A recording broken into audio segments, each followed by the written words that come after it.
What's up, everyone? Welcome back to the show. We have a very special guest for you today. He is a coach, and he helps men actually to greater success and happiness, both at work and at home. And he says that, if you don't have all four of these, then you really have none of them.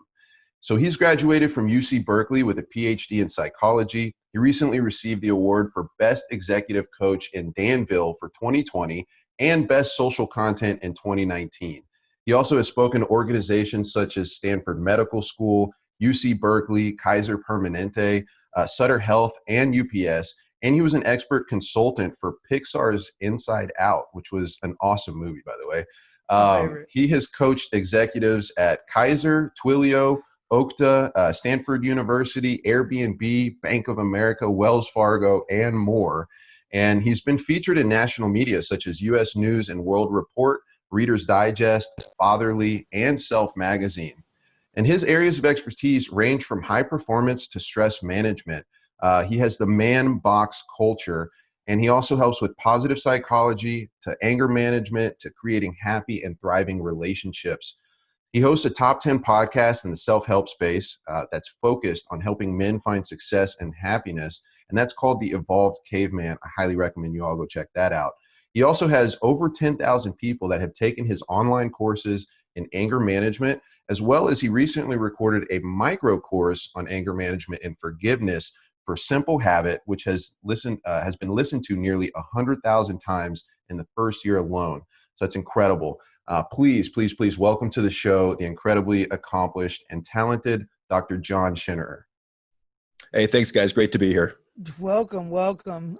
I'm so excited for this one. You're going to have so much value for rising entrepreneurs everywhere that we're so excited to dig into. 100%, Literally, man. Inside Out is like just to hear that, of course, is awesome because such it's one of my favorites ever, and because of the depth of what's going on inside the mind. So cool that you consulted on that. I definitely want to dig into that a little bit too. But real quick, man, something that we do, for all of our guests before we get started, I was doing a little research and I was listening to your podcast, which again is amazing. The Evolved Caveman. I like the title. But hey, thanks. Yeah, I was going through one of your recent episodes, and you were talking about resilience, really. And I know right now, we're kind of going through a crazy time with this whole COVID thing. But without going too deep into that, I really think that resilience and you were talking about sort of the opposite of depression is hope. And I think just as business owners, as entrepreneurs, that's something we all have to deal with, right? Because running a business is tough, and we have to be resilient. So I was wondering if you could just expand on that a little bit more here. Sure. What I did for that article and that podcast was there's research by Rick Snyder, who's at UC Davis, I believe, and he looks at hope. And he broke hope down into three parts.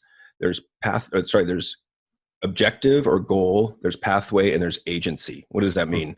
It means that you need to have a goal that you're shooting for, and you need to see the steps that you need to take to get there. And then agency is your belief that you can get there, that you can do it. Whether you need to learn the skills, whether you need the emotional management skills, whether you need the intelligence or the funding, you believe that you can get there. And so what I did with that is I was looking at values the other day, and I added values on the front end. So it's values that lead to goals, that lead to the pathway, that lead to agency. And values to me, I used to present to a continuation high school, which is where all of the kids go that fail out of traditional high schools. So it's a tough crowd to present to because half of them are stoned at the time. They're oppositional defiant, they're ADHD, they're depressed. They got, an earbud in one ear, and they're like, dude, Right. What's up? And so I would present there once a month for 4 years because they liked what I had to say, which is pretty wild. But I was trying to think of how do I go into values for that population? And it's a difficult sell. So I came up with this exercise. Can I run you through it? It'll take like a minute. Please. Yeah, please. So basically, imagine yourself going into the operating room, like you're at the hospital, you're going into surgery, you're lying on the table, and you flatline. Your heart stops. Your soul comes out of your body, which is you, I would argue, and now you're looking down at your body on the table. And here's the question. For what do you come rushing back into your body with energy, excitement, vigor, passion, and purpose? For what do you choose to live? And that was the best exercise I could come up with to get them to consider, what is most important to you? Is it, is it making wealth? Is it physical health? Is it family? Is it serving others? Is it saving the environment? What is important to you? There's no right answer there. But if you have if you can hold on to like 2 or 3 of your top values, they add as like guardrails to go down life. And it's really helpful. That's really interesting. And it's one of those things that it's a good frame to put people into, right? That analogy of hovering over your body. I mean, because when you ask people like, what are your values? What do you care about? What's most important to you? It's such an ethereal question, right? Like it's hard to actually to put your finger on. So to give some people an analogy to visually kind of understand what that would mean, I think can actually put them in that mindset of, okay, like if I'm dead, right? Like what would the one thing, if I could pull one thing to get me back into my body to go, gung ho about life, what would it be? That's pretty cool, man. I like that. Yeah, thanks. Yeah, in that frame, what makes you rush back into your body, right? Because in that group, some people might answer nothing. And it'd be the most poignant time they ever realized as a teen. I got nothing. Right now that's making me, and they're not going to answer that out loud. You know what I mean? And that, but that, that question, like you said, there's no right or wrong answer. But that question alone goes, like, what is your deepest moving driver to matter in this world in such a subtle way? And the story of it immediately puts you into the situation. Of course, you've been doing this a long time, so but I love that exercise. Yeah, and Nathan, so I mean, you're absolutely right, because I have had clients that are really, really depressed, and they do come up with nothing, and the nothing, to circle back all the way around, comes back to hopelessness, which equates to depression. So I had a dark moment, not too far in the distant past, where and if it's rising entrepreneurs, right? You ever make a promise to yourself and then not keep it, and then do that again and again, and at some point you run out of hope. Like, I'm not doing the thing I'm supposed to do. I'm not stepping up to the plate the way I know I can step up. And like as somebody who is hard on themselves and trying to be the best that I can be, I don't take a moment for compassion, right? And so, and as that stacks up, eventually you run out of ways to be hopeful in yourself and believe in yourself. And so I sat there going, well, okay, well, this works for this person, but maybe they do what they say they're going to do for themselves. I'm just being hard on myself. I do what I say I'm going to do, but in this situation, it was all that I couldn't. And I had to find hope outside of myself. And it was because it was like usually I'm real quick to go to the hope. I'm real good that life happens for you, not to you. But when you can't figure out why this is happening for you, and it's really dark and you have no hope, I'm agreeing with you, because if I didn't have, for me, and it goes into our core mission, but for me it was, the odds that I'm sitting here right now are astronomical. And I'm created from pure potential. Like the fact that I'm here, like I am value. Like otherwise I wouldn't be here with these astronomical odds. And I've lived a life that no one else has ever lived. So I see things differently than other people do. So I am unique. That means I am unique value. And so I'm supposed to be here for what that is. Whether I don't know what it is, I don't know how to give it away yet. I don't know how to implement it into everything. But clearly, innately, as a human being, you are unique value. And that was my hope that brought me out of my dark time. But I'm with you 100% that without the hope, the dark gets deeper and darker.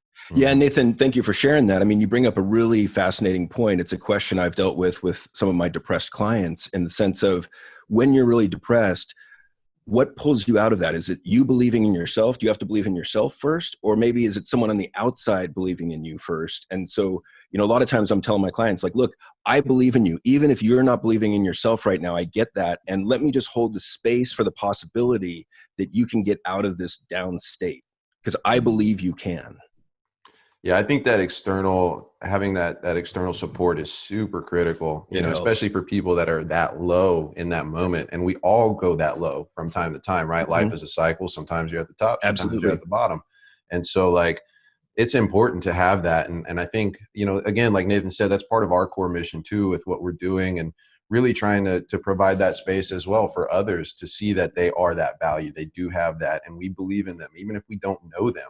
Like, we believe in them. You know what I Well, mean? to bring it back to entrepreneurship, I really appreciate what you guys are doing, because I know in my entrepreneurial path, I guess, like I've had ups and downs. I've had wins and losses. I've been high and I've been low, and I've been depressed as shit before. Like I had a company that went great for 6, 7 years, and then 2008 came and just wiped it out. Mm-hmm. And, I was depressed. I felt like a failure as a father, as a husband, as a man. And I think those are really normal feelings. So I think to give people room to feel that, and to just go, even when you're in the thick of it, to know that this is normal and you're going to get out of it at some point.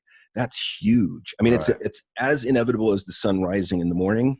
We just don't know when, but Yeah. the That's mood awesome. will lift eventually. You just have to hold on long enough. I love it. I love it. Well, Dr. John, we gotta jump into the origin of you, man, and like how you actually became to be this amazing force and helping people doing what you're doing. Where did it all start? Like I know that obviously, going to school to become a doctor, that starts at a certain place usually, but take us back to the beginning. Like why what you're doing right now? Okay, so my parents were really hard driving, overachieving individuals. I'm greatly proud of them. My dad was a really successful dentist. My mom was the first mayor of our town. And I think just unconsciously, I just thought I'm going to do the same to try and get their attention and their love. So by the time I was a senior in high school, I was killing myself. I was student body president. I was captain of 3 varsity teams, and I was taking advanced classes. And I'm Wow. sure from the outside looking in, everyone's like, wow, he's doing great. Look at Yeah. him. You kids be like him. Yeah. But my internal experience was I was anxious a lot. I was exhausted. I was depressed some of the time. I was miserable a lot of the time. And I was just, it left me wondering, like, what's this success thing that people keep feeding me? Because I'm doing it and I'm not feeling it. Like I started thinking at the age of 17, like, where's there room in success for things like happiness and relaxation and contentment and joy? I didn't have any answers at that time, but I really started thinking about it, because there's a whole story there, but that senior year almost killed me.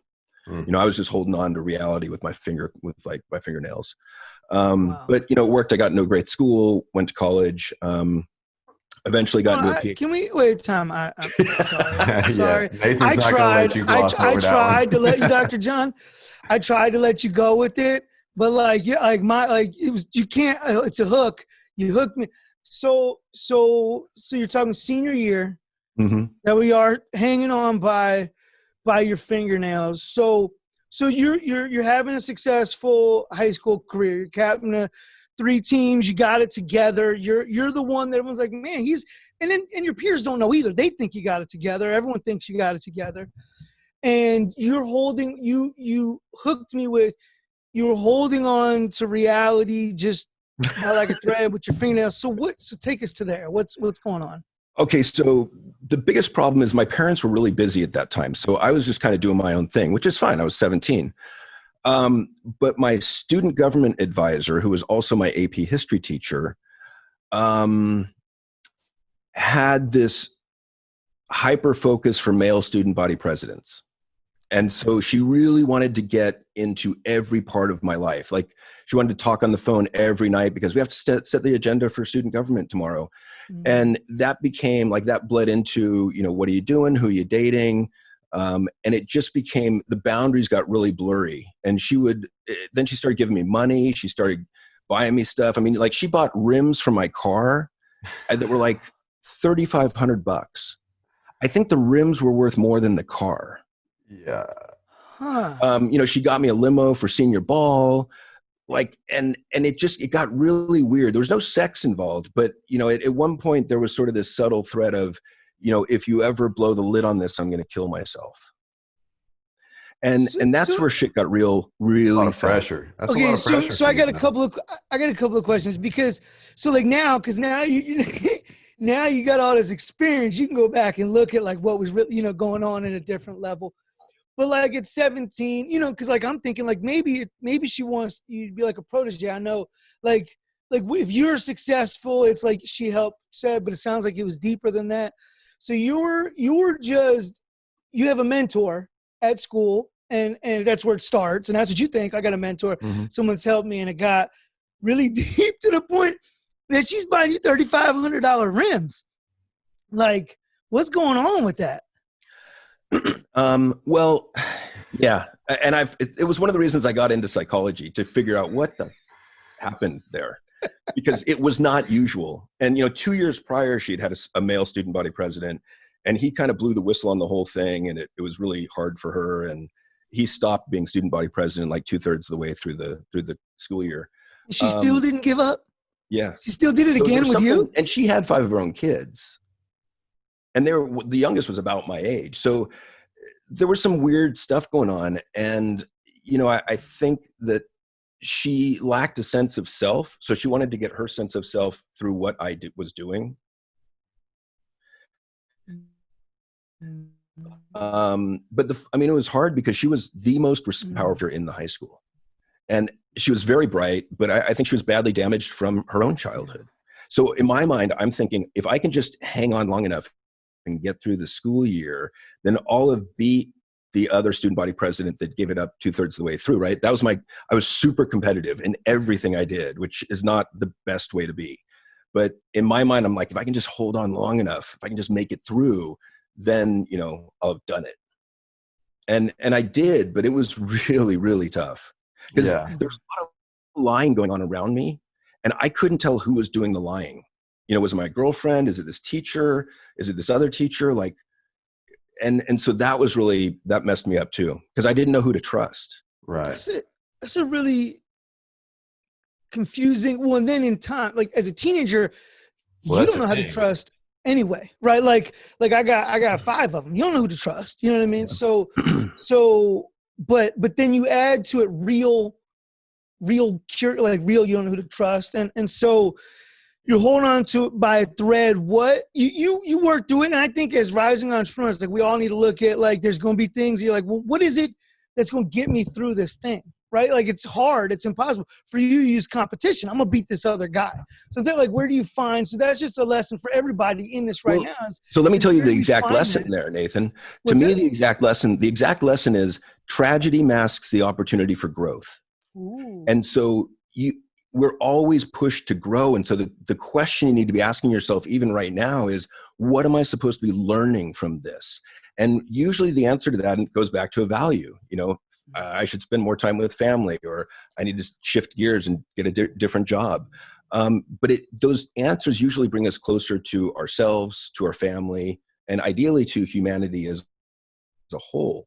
But, the funny thing is, to continue that story a little bit, she kind of followed me into college, and she would send me like care packages of like top shelf liquor, cookies, and cash. And the hard part is at 17, 18, like that's hard to say no to. Right. And my friends at college were all like, now, what did you do with this teacher? I'm like, no, it wasn't like that. I know it's weird, but it wasn't like that. And so as a sophomore, I actually had to go have lunch with her and just say, look, I don't want to have any more connection. Like, I hope you don't harm yourself. But if you do, that's on you. It has nothing to do with me. And that would be your choice. And that's hard to do at 18. Yeah. And that's a lot of responsibility to hold at that age too. I mean, you obviously don't want her to do anything harmful, and for her to put that on you, that sucks. But I love what you pulled out of it. The fact that tragedy masks, the opportunity for growth. And I see that everywhere, in my life. If I look at anything tragic that happened to me, right, I could take it one of two ways. And now that I'm sort of starting to grow in that emotional side and trying to implement the things that I learned in personal development, like I can see that, like if I look back, like what did that tragedy have to teach me about, as opposed to, man, that sucked and it took me down all these levels and notches, and this is why my life sucks now because of it. And I think the biggest thing I took out of that one is, if that didn't destroy me psychologically, nothing can. Nothing will. Yeah. Everything in the future is going to be cake compared to that. Now, it doesn't mean it's going to be easy. It'll just be easier. So let's, but that's really, it may not even be true, but it's a really powerful thought to have. yeah, for sure. For sure. And so like, okay, fast forward us then, like continue forward, and why psychology? I mean, I know it's to kind of figure out what happened there, but that's a big undertaking, right? Yeah.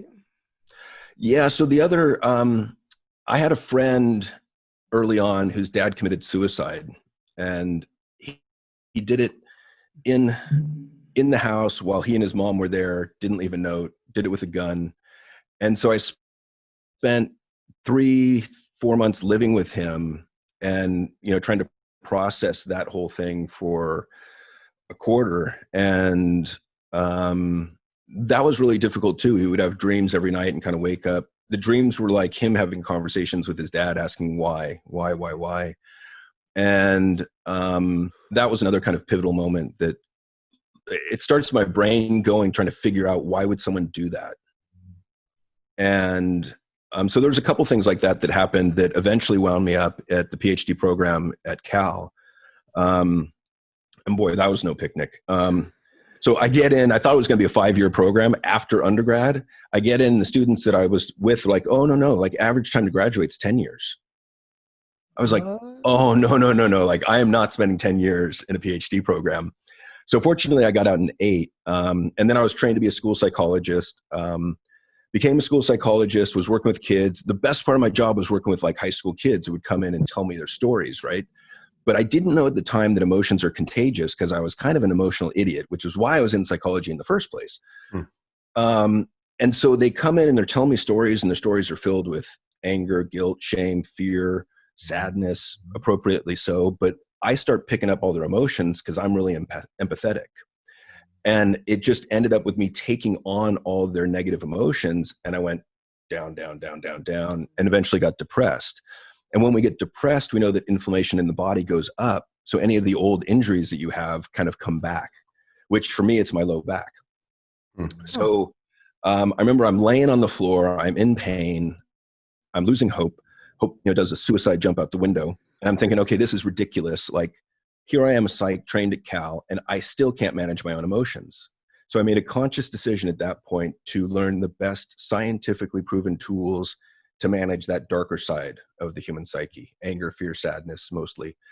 And it worked. I mean, it was part of the solution. It helped to, give these kids some tools that they could use. But then I went and did an entrepreneurial venture with a classmate of mine from Cal, and we created a company that does online pre-employment testing for really large companies like UPS. And we did a pilot study with them and showed them that it reduced turnover by 33% in the package handler position, which is a huge savings for them in an industry where profit margins are thin. And so it went boom from there. It was great. Then 2007, 2008 came. Everyone's losing their jobs. They're fearful. They hold on to their jobs. Hey, no turnover problem. And they're like, we don't need you anymore. I was like, oh, shit. So that was my first lesson in cyclical and counter-cyclical businesses. So I had to reinvent myself. And I actually got depressed again then because, again, kind of a failure as father, husband, man, because we get a lot of our identity from what we do. And so I got into positive psychology at that point and started just eating up all these studies, because now I had tools to kind of turn down the volume on the negative and tools to turn up the volume on the positive. And I was like, holy shit, like this is really powerful. So I wrote a book compulsively, and I wrote like 600 pages of how to coach people towards a successful and happy life. And then I realized, shit, no one's going to read 600 pages. So at that point, I got offered a radio show, a live primetime daily radio show, which that scared the crap out of me because I got a little anxiety to me too. And no one had ever taught me anything about doing live radio. Right. And I was bad in the beginning. Like I couldn't tell a story, couldn't joke, couldn't emote. And I was like relying on research studies. And I realized that no one gives a shit about the research. Like it's good information, but it doesn't change people's behaviors. So then I learned how to tell stories and kind of relaxed into it. And I got to interview some world-class experts, which was awesome. Walked away from that after about a year, opened up private practice, published part of the book, and then took it from there. And then I realized pretty quickly that my business model was terrible. As I said earlier, that, I had to work an hour to get paid an hour. So I got into creation of online courses and started with an anger management course, because I thought, hell, there's got to be millions of angry men out there, and that don't have the courage to come in, or don't have the finances to come in, or just aren't nearby. And wow, I could make a dent in this world. I could make the world a little bit better place. So I made a 15-hour video course, threw it up online, and started getting emails from angry women all around the world, which was kind of funny. We're angry too. All right. They just told me to find a name. That's interesting. So I was gonna say, because there's a lot of people, as rising entrepreneurs, right? We all have this unique value, and we have this gift that we're trying to give away. And so you get this thing like, okay, there's a lot of these people, but selling somebody, you can't necessarily sell like anger management, right? Because I don't want anger management. I don't want you to manage my anger. That sounds court induced. So just digging in right there, like, because that's where a lot of us have a problem, is we got this gift and we're trying to give it to the world, and we don't know how to package it in a way that the world actually wants to receive it. And so what did you do there, right? Because there's a hump there to overcome. Yeah, it's a really good question, because marketing that has been one of the greatest challenges I've ever faced. Because anger, the very dynamic of anger is, if I'm angry at you, Nathan, it's all your fault in my mind. I don't have any blame, so why would I need to look at myself? Right. If you would just stop doing X, I'd be fine. I wouldn't be mad. And so I think, I've played around that. I've used different terms: irritability, annoyance, frustration. Do it for your kids. Do it for your spouse. Trying to tap on different levers for motivation. I've also done videos of, if someone tells you one time that you've got an issue with anger, you honestly need to take a look at that. And I really think, truthfully, one of the approaches I take is that we all need to look at our anger, because everyone I've talked to is like, well, I'm not really an angry person. That's true, because 95, 98, 99% of the time, you're not angry. But that 1% of the time, when you get really pissed off and you punch holes in the wall, or you yell at someone with an insult, like, that's a problem. Yeah.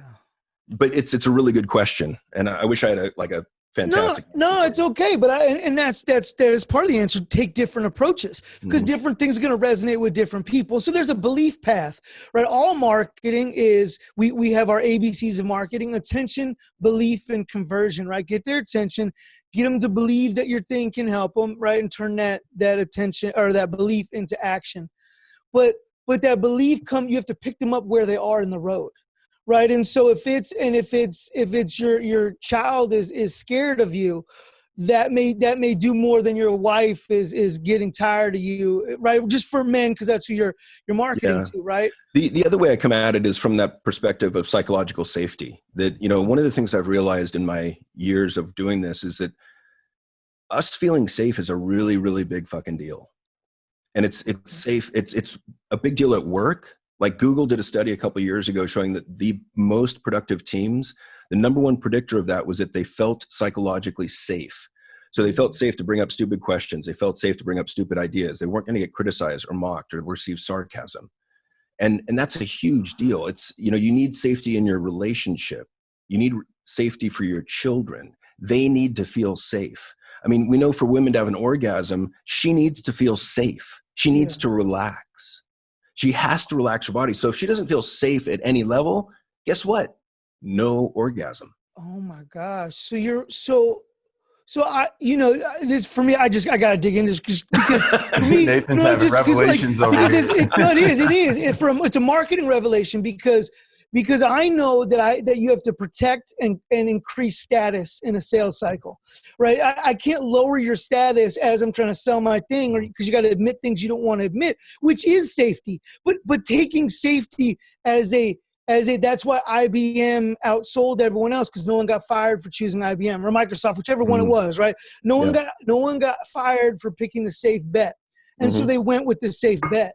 And so safety, just understanding that, because I got this framework of the castle of critical doubt of your psychology when you're selling to somebody, which get into another time. But that whole thing of like, that's what that castle is about, is your safety. And that's what that, so making sure that in your marketing, you're keeping that person safe, or you're guiding them from where they feel unsafe to a place where they feel safe is going to move. But also, how do I say, this is the logical part of it, how do I say what I'm doing in a way that's safe? Because if you can't say I'm taking an anger management course, you can't just come and say that. So how can I say how can I be proud of what I'm doing in a way that makes me safe as well? So when people are, if you can think about in your marketing, how am I making people feel safe, or how am I taking away their safety? I mean, it's another level deep, but if you're, that was my revelation. Great point, and I love your passion. And Great point. And one of the things that it brings to mind is I try and normalize anger for everyone, that we all get angry at times. It's actually a normal human emotion. We just have to, and I think every one of us has to learn how to manage it better. Because ideally we'd become like assertive, where we say, hey, Nathan, I need you to treat me with respect, or I need you to bring your volume down a little bit so I can speak up to what's annoying me, rather than letting it build up and get aggressive later when, the bucket of negative emotions gets filled, and we go bleh, and go volcanic over everybody. And something for angry people that is, just because you don't care, like just because you're like for me, I'm like, if you got a problem with anything I'm saying in any way, you can bring it up to me at any time. And so I feel like sometimes, like if it builds up, but I don't necessarily come to people at any time. So sometimes, like, well, if it builds up, you didn't say anything to me, well, I don't care. And then you get on me and I get angry at you. That was your fault. You should have said something earlier before you got angry. Now I'm reacting to you. And so you have to look at it and go, well, where's my role in this so that I can prevent these situations? Exactly. Where's, because I mean, I'll admit when I'm wrong, but only after the moment, only after the fact. And I don't know, just some. Well, Nathan, we talk about this a lot, right? Taking responsibility. You got to take responsibility for everything that you're doing. And I think, like you said, Dr. John, it's always like dealing with fear, or not fear, but anger. We're always in a state of improving, right? And optimizing. So you can never call it done. Technically, you can never say, oh, I got this part of me figured out now, let's move on. Like, we're always needing to work on these areas, right? Well, and I think this part of our psyche is the scariest part for men. And so any man that's willing to dip a toe into their mind, I really applaud and tell them how courageous they are, because it takes guts. I mean, to me, there's a quote that I'll massacre, but it's something like, the mind is like a scary neighborhood that you're afraid to go in alone. That's good. And that's also why when I talk about the mind, I'll throw a lot of F-bombs in there, because in my mind, that's how it was in the past. You fucking dumbass. Who, me? And like, I'm like, but I got a PhD. I wrote a book. And remember that time you didn't do that one thing? Yeah. But the thing is, I can find evidence to support that thought.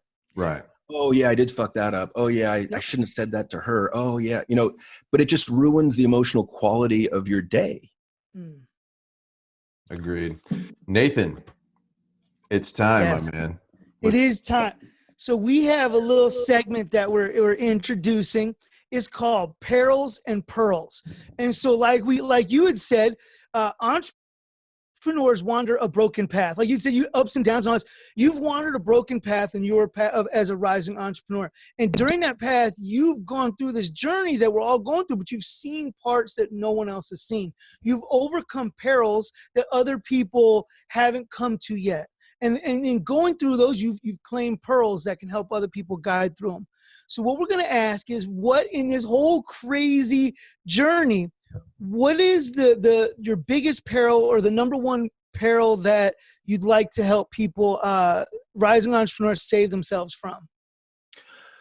It's a great question. I don't know that you can save yourself from it. I think you can normalize it and immerse yourself in it. I think that when we have a failed business, which most of us are going to have, if you're a serial entrepreneur, you're going to experience some sort of depression. And you're going to feel like a failure in different parts of your journey. And I think, for me, it was failure as father, failure as husband, failure as a man. And those are big hits. I also think they're really normal, because I've talked to a lot of entrepreneurs who have done exactly the same thing. So realize that when you have a failure as a business, that's okay. That's a huge learning experience. And just know that depressive hit is going to come, and you're going to get through it. So the best way to get through it is to turn towards it rather than try and hold it at bay, and label it, say, yeah, I'm depressed, and go with it for a little bit. Like, give yourself some room to feel depressed. And it might be days, it might be weeks, could be months, But you want to slowly start to take small steps to dig out of that over time. And there's a bunch more I could say there, but that's the biggest one, is know that when you fail, depression's probably going to follow as a man, and that's okay. Don't be ashamed of it. Reach out for help, get out of your man cave, do what you need to do. I love that, because there's some perils that you're going to trip into. There's some, even though I marked the territory and I told you it was coming, I marked it. I put a big sign right here: business failure, depression ahead. And you didn't see it because you can't until you're in it, and you go, okay, but then you don't really want to see it. So admitting it, once you're in there, that pearl of how to climb out, right? How to climb out of it. Let's get a little bit more, since that is the pearl, since that's the pearl that comes on the backside of this perils and pearls. Let's get a little bit more into how to deal with that failure in business, because as rising entrepreneurs, if you're not doing it, you're probably not trying, you're going to fail at something at some point. So give us some more of the pearl. Let's make that pearl a little more robust to help us climb out. So, in psychology, there's 3 major proven remedies for depression. And it, by the way, this doesn't mean you're a depressed person. It just means you're having a depressed mood. Right. And that's okay. Either one is okay, actually. But it's medication, meditation, exercise. So meditation, something like mindfulness, is something I believe every one of us should be practicing. And there's 50 years of research to back that up. Lowers anger, lowers depression, lowers anxiety, lowers stress, increases frequency of positive emotions, even speeds physical healing, because I believe that it activates the parasympathetic nervous system, which is the relaxation response. Medication, there's no shame going to get an antidepressant. You can get one from your general MD typically. If you go and say, hey doc, I've been feeling sad. I lost a business here and I just can't shake this sad mood. Can we look at an antidepressant? You may need to try 2 or 3 antidepressants before you get the right one. Okay. There's certain side effects that I just consider deal breakers instantly for me. One is sexual dysfunction. If you can't get it up or you can't finish. One is weight gain, but there might be some other ones that are deal breakers for you. If that's the case, you want to get off the antidepressant. And some of these, if you step them up, you got to step them down. So if you increase the dosage a couple times, you got to decrease the dosage over time. But if that's the case, then I would get off the antidepressant and try different ones. So just going into it, know you might need to try 2 or 3 or 4 before you get the right one.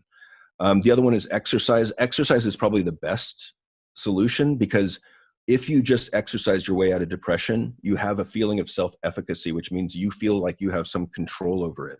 You don't need the medication. You don't need other interventions. So that's the best long-term solution. But the mindfulness is a big one as well. The other thing I want to say to that is, so I got divorced between 2010, 2013, it was finalized. And when I separated, I was depressed. And, again, back to the failure idea.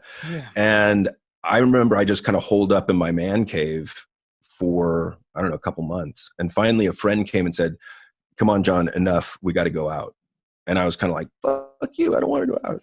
And I didn't want to go out, but I also knew that was the best thing for me to do, was to go out and be social. Because even if you think about emotions on a 1 to 10 scale, with 1 being super depressed and 10 being happy, let's say I was at a 1 or a 2, when you go out, you got to bring your energy up a couple notches, even if you don't feel like it. So those couple hours that I'm at a 4, which is a relief and an improvement. And then, when I go back, it would probably drop again. But at least I had a brief respite. And so, to be social is a big part, even if you don't feel like it. So let me ask you this part of that. If you're struggling with depression or something, how do you find the right doctor, the right person to support you in that? Because a lot of times we want to lean on our best friend, or we want to lean on our parents, or we want to lean on somebody in our life. And then they've got their stories about you. Sometimes they don't even allow you to be depressed because if you're depressed, it affects them. And you're not actually depressed. You're just having this thing, or, oh, you're so depressed. Now I need to feel sorry for you. Now, welcome to my world. I was waiting for you to be depressed. Like, those are real things. So how do we find, if we're going through that, how do we find somebody or our support or whatever? Are you talking find a professional? Well, maybe, but sometimes we're afraid of professional. That's two questions. How do I find a professional that's going to support, not just say you need medicine, but support me holistically? And then the other thing is like, if I don't want to go to it, like, where do I find support, people that understand? Yeah, I think it's a really good question. I think in terms of a professional, I would ask people that you know, or first step would be to go to your general doctor. Okay. Because a lot of general doctors can prescribe antidepressants, and some are really, really good at it. Okay. Because it's a really, really common problem. Pardon me. I mean, one of the biggest problems on college campuses in the U.S. today is anxiety and or depression. I believe it. And the numbers are staggering. Mm-hmm. And so first thing to get into your mind is this is not unusual. This does not make you crazy. Okay. In fact, I would say this isn't even a big deal. Like, we can get this is very treatable.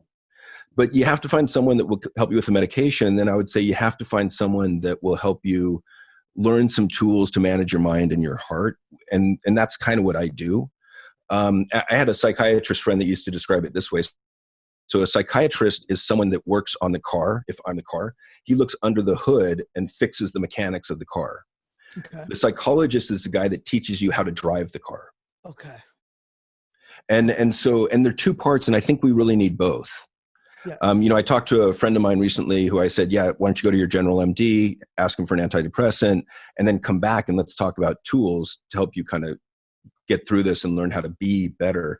And so the impression I got was that he was thinking the antidepressant was the whole solution. Yeah. And I think it can be a big part of it. I think it's a necessary part at times, and it's not the whole solution. Because we still need to learn how to communicate. You still need to learn how to deal with, anger, sadness, fear. We still need to learn how to spot and savor positive emotions. You need to learn gratitude. You need to learn forgiveness. You need to learn self-compassion. I mean, there's all these tools that have been proven in research that are ridiculously helpful. And the tools are hard to find. And sometimes it seems like that because and even in traditional psychology, you go to a psychologist and you say, okay, listen, we've been coming here for 8 months. Like, I just tell you like this, we have 5 kids, right? And so we've gone to different psychiatrists, and like, we've put all the money we had, and like, listen, we got 12 weeks. I know you can't solve everything in 12 weeks, but what we're looking to do is help you get to understand our child and give us some tools that we can use. And so they get to understand child. I'm like, well, so like, let's keep like, no, but like, what are the tools that my child can use? What are the tools, are you, and that is where I think some people are. Talking helps, medicine helps, tools help, but tools are how you do it yourself. Tools are how you can go into your space and deal with it. Can I jump in real quick? Anger management tools. What kind of tools do you provide for men? I know you got some courses and stuff. I wanted to kind of transition into because that tool thing is difficult and stuff. And how do you guide people to tools? What are the tools that you recommend in some of your programs? And just kind of tell us some more about that. I mean, just as I've done in this interview, I mean, I think one of the big things I try and do is normalize feeling for men. Yeah. And, I can say, hey, look, I've dealt with depression. I've dealt with anxiety. I've dealt with anger. They're just normal human emotions or moods. And I do think it's one of the important tasks that we have to learn in this lifetime is how to deal with each one of those negative emotions. But thank you for asking about the courses. So I've got an anger management course that's 15 hours video. It's got PDFs. It's got audio files that are exercises that teach mindfulness or loving kindness meditation, which that's one of my favorites. I used the shit out of that during my divorce in court. May you be happy, may you be healthy, may you live life with ease and well-being. To manage my own anger in court when my special person was lying on the stand. It was, anyway. And then I've got an anxiety management course to help people with anxiety and stress. And that's a big one right now. And then I've got a positive psychology / happiness course. And right now, normally these classes are like $197 or $147. Right now, I've just cut everything to $19.95 in an effort to just kind of give this stuff away to people. Wow. And I didn't want to offer it for free because I want you to have some monetary skin in the game so that you go through it and actually do it. And so I thought that was a pretty fair price. We're also we're in the beginning steps of putting together a virtual summit with 15 to 20 top experts that we're going to give that away for free too, at least for a month or two, because I just feel the need to serve right now. I feel that there's a lot of people out there that need a lot of these tools, We know that domestic violence is on the rise. It's at least 20% bump up. Oh. Depression and anxiety are on the increase. And so in an effort to get those tools out there to a broader audience, we're just going to try and give some of this stuff away. That's awesome. That's I got to applaud that for sure. Because right now, like you're saying, more than ever, this is something that people need. They need access to this stuff, and with money being in such a questionable space for a lot of people, that's amazing that you're doing that. So, like, where can they actually go to find those courses? So you can find my shop at any of my sites. So there's theevolvedcaveman.com, there's guidetoself.com, and there's theultimaterelationship.com. But they all lead to the same shops. And, there's a book there. There's some mini courses, forgiveness, anger management. Those are kind of cool because they're like little 7-minute audio files, and there's 7 of them. So you get little lessons in each Awesome. one. Awesome. So those are kind of neat. Thank you, man. Thank you. And I think I just wanted to touch on real quick on what you're talking about with normalizing this idea of having issues and being depressed and having anger and whatever these negative emotions that we feel from a day-to-day basis. It is normal. It is normal, and it is okay. And giving people, like Nathan said, these tools, meditation, medication, exercise, and understanding that we are in control. We do have the power to take ourselves out of these situations, and knowing that it's normal means that, okay, like I'm going into it, it's going to be okay. It's a period of time and I will be coming back out, which gives us that hope that we kind of started this whole thing on in the beginning. So definitely just, I just want to show some honor and appreciation to what you're doing, man, because it's really powerful work. Hey, thank you. It is. And Raj, entrepreneurs, when you got something and people need it, right? That's authentic market value. Like, okay, listen, so many more people need this thing that I've got right now. So I need to reduce price. Yes, you have to purchase something to fully commit to it. Like, well, it's yeah, just a rule of life. Like it's, so like but 1995 is ridiculously low for you to get some of these issues in check. But it's like, that's the thing is when you're called to serve, and you serve at the highest and best level that you can, that's what helps the most people, and all that comes back to you, right? It's that giving first. And I did want to say about mindfulness just real quick, because I was slow on the bandwagon. Had a buddy for like years, like, yeah, you just got to do some meditation. Yep. Till he gave me like an active way to meditate. I was like, no. But here's what's interesting: if you ever find yourself triggered, right, and it feels like someone else's fault. That feels like a subconscious reaction. And it is. You're triggered at subconscious. You actually don't have control over that moment. And so there's really only two subconscious things that are really easy to control. You're blinking and you're breathing. Well, if you the blinking is, but if you're going to get tired doing it over time. But if you close your eyes and you focus on your breathing, right? Because I'm not good at mindfulness and with all fairness, but sometimes I get to that point where I could recognize the pause in between the breaths, in and out. And that moment, the better I get at that, the longer I have between trigger and reaction. Right. Yeah, and so you just described mindfulness though. You said, yeah, that's what I'm saying. Mindfulness. That's what I mean is that, but for me, I didn't want to do it. And I'm just letting you know, but when I found that space, when I was like, okay, this is a way I can control the thing I can't control. And that's for me, like mental, like, okay, here I'm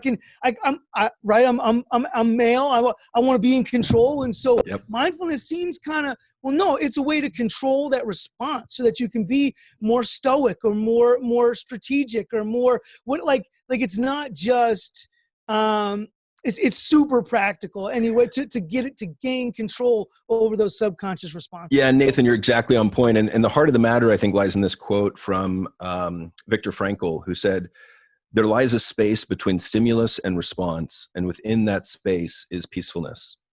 But the thing is, that space, what we found in research is it's a third of a second between when your rational mind's in control and your emotional mind comes out and takes over and goes, "You son of a..." Okay. But with practice, you can expand that third of a second to a second, 5 seconds, 10 seconds, and then you can insert thoughts or do something, go to the bathroom, excuse yourself, and then it's not that difficult. But So it takes.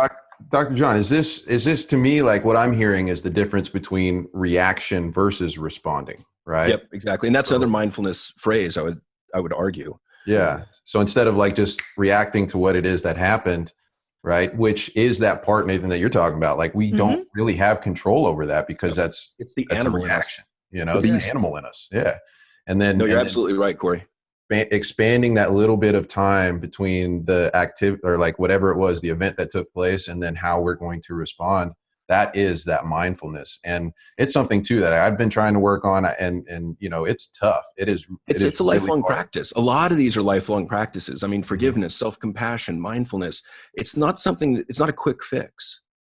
These are pieces that you add to your personality and you just keep doing them over time. 100%. It's a lifestyle change. So I got one other final question to wrap it up, and other than the other pearl, we want you to think of one final pearl to leave for our audience. But this is the one, if you had 2 to 3 minutes to go back to yourself 10, 15 years ago, what's the one pearl you would leave for yourself? Different than the one you gave us. Take your time. I would say get out of your head and pay attention to what's going on in your body, because we know that emotions are embodied. So if you want to figure out how you're feeling, pay attention to your body. And we men are rewarded for being in our heads. We're rewarded for thinking, problem solving, getting good grades. And, you know, I really think that to pay more attention to what I was feeling and to listen to that, I might have avoided some of the mistakes that I made. Yeah, that's powerful. It's separation, you know, it's separation between this thought and this mind that is running our day to day all the time. And this is where we get lost. And then more that feeling of, you know, your body really is telling you what you need and how you're responding and how you're feeling in a certain situation. But we have become so accustomed to turning that off. So that really is good advice. Well, in a sense, we've got 3 brains in us. So we've got a brain up here, we've got a brain in our heart, we've got a brain in our gut, the enteric nervous system. So, you know, we're so over-identified with our thoughts as who I am. I think that to get out of there is a big deal for most men. And if you don't know like what he's talking about, and I'm a layman, so this is homie science 100%. But they found the same cells that are in your brain, in your heart, and in your gut. Yeah, it's a two-way communication. It's not he's not like just saying this is 3, like this is but like they've scientifically it just, you know, I've read a little bit. That's just my homie science on that. No, that works. According to all of my sources. Yeah.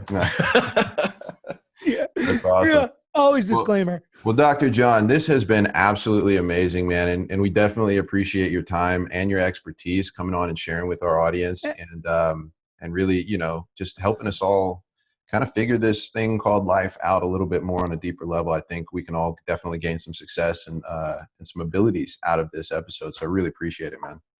And if you ever want to get on and play around with the psychology of marketing and sales, I would love to play with you because you already provoked one brand new thought, and I love how the stories work and how the stuff. So if you'd ever like to get on and do an episode where we dive into that perspective of it, I'd love to invite you. Well, and Nathan, I've done a little work there with some Stanford psychiatrists on like looking at conscious emotion and subconscious emotion. And there's some really interesting stories there too. All right. Yeah. We're doing We have to get you back on for a second show, man. Definitely. Yeah. For sure. Yes, That's awesome. Dr. John, thank you again, man. This has been a blast. And my pleasure. For everybody listening, guys, please take the time that you need to take for yourself. Go check out Dr. John's courses and his material. I will link everything down in the show notes down below. Make sure you guys go check that out, as well as his podcast, the Evolved Caveman podcast, which unfortunately we didn't get time to talk about. But like I said, I listened to it a little bit earlier before we got started. It is a great show. So go check that stuff out. You see what value's bringing. Absolutely.